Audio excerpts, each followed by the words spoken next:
A profound shift is underway. Deep within the ancient halls of the Vatican, a subtle upheaval is quickly becoming a monumental change. At the heart of it stands a single figure, Pope Leo XIV. Once perceived as a gentle and contemplative leader, chosen to guide the Church with humility and respect for tradition, the question now arises, has this modest shepherd just reshaped the future of Catholicism? When Pope Leo XIV first appeared on the balcony to deliver his inaugural blessing, few could predict the type of leadership he would embody. His calm voice, prayerful demeanor, and pastoral experience gave little indication of the reforms to come. Yet beneath that peaceful exterior was a mind engaged in deep reflection and a heart burdened by the struggles of the faithful. The world saw a pope. The Church received a reform-minded pastor cloaked in simplicity. Everything shifted the day he announced a decision that reverberated through cathedrals and chapels worldwide.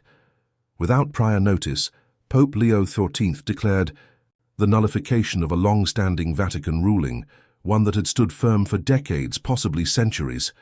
The announcement was immediate and dramatic. Headlines exploded. Church leaders were stunned. Millions of Catholics were left breathless. Why take such a step? What motivated him to overturn a decree that had long shaped a key aspect of church governance? And what are the implications for the Catholic Church's future? Reports from insiders suggest that the Pope had been profoundly affected by years of testimonies, letters, stories, and personal accounts from Catholics marginalized or excluded because of this particular rule. Many had cried in confessionals, others had quietly drifted away from the faith, wounded. Pope Leo XIV, in solitude within his private chapel, reportedly read each account carefully, offering prayers for each suffering soul. But this wasn't a rash decision. He consulted theologians, church historians, and canon lawyers. He studied early church texts and repeatedly asked, "Are we embodying Christ's mercy, or are we simply upholding outdated barriers?" His findings troubled him deeply. While tradition holds great value, it had in some cases become a barrier, one that kept God's people from experiencing grace rather than leading them to it. Then came the defining moment. Before the eyes of the world, Pope Leo XIV declared the ruling null and void. Not a mere amendment or modification, but a complete annulment, justified by the urgent need to return to the core of the gospel message, mercy, reconciliation, and healing. His declaration struck like a thunderbolt, cutting through centuries of silence. "We are not custodians of the past to preserve it as a relic," he said. "We are called to open the doors of faith wider than ever before." In one powerful statement, he altered everything. The reactions were swift and intense. Conservative factions pushed back, demanding explanations and warning of doctrinal instability. Some cardinals whispered accusations of heresy. Yet there were tears of relief and joy. Priests who had felt constrained by previous limitations saw new possibilities. Lay people celebrated, finally feeling recognized by the church they cherish. As the global church absorbs this turning point, it becomes evident. Pope Leo XIV may have initiated a new era in Catholic history, not through rebellion or politics, but through a single courageous act rooted in compassion. Questions now abound. What other long-held policies might be reconsidered? Could this trigger the most significant transformation in church life since Vatican II? While the Vatican remains discreet, rumors persist. Sources hint that Pope Leo XIV is contemplating further reforms, addressing clerical authority, the role of women, and fostering a more decentralized pastoral approach. If true, the consequences are enormous. Despite the upheaval, the Pope himself remains composed. He has not declared war on tradition, nor sought to fracture the Church.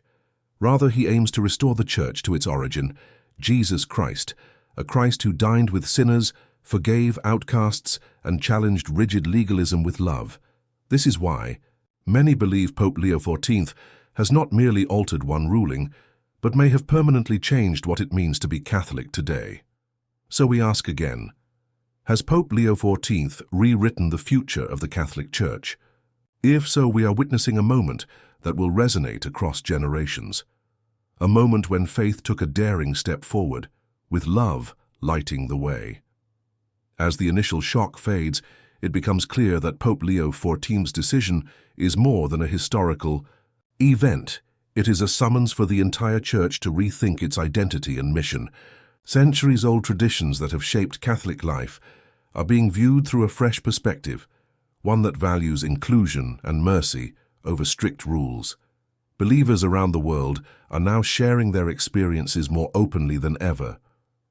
From small communities in Africa to busy parishes in Europe and the Americas, people speak of renewed hope, that the Church can become a place where wounds are mended, judgment yields to understanding, and Christ's message is truly lived.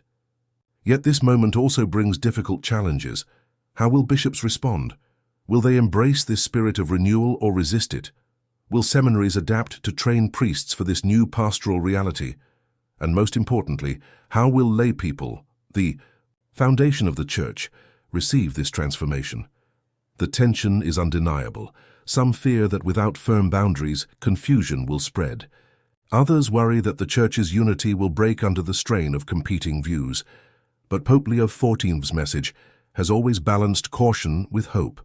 He acknowledges the difficulties, but encourages the Church to trust in the guidance of the Holy Spirit.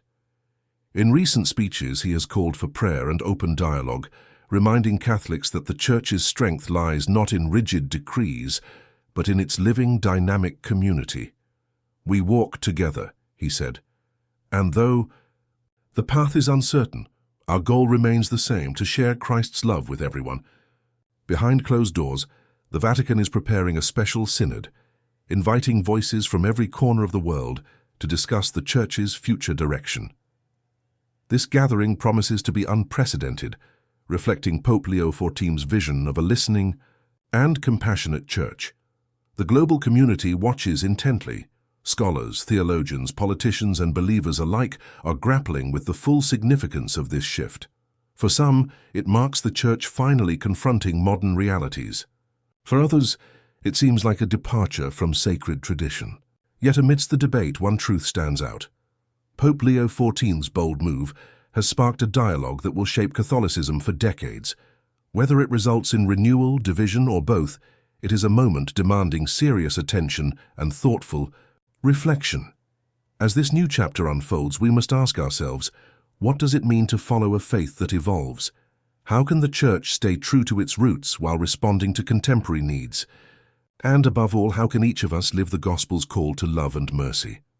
Pope Leo XIV has dared to open that door. Now it is up to the entire Church, clergy and laity alike, to step through it together. In the end, history will judge this moment, not by the controversies it stirred, but by the hearts it touched. And perhaps in that lies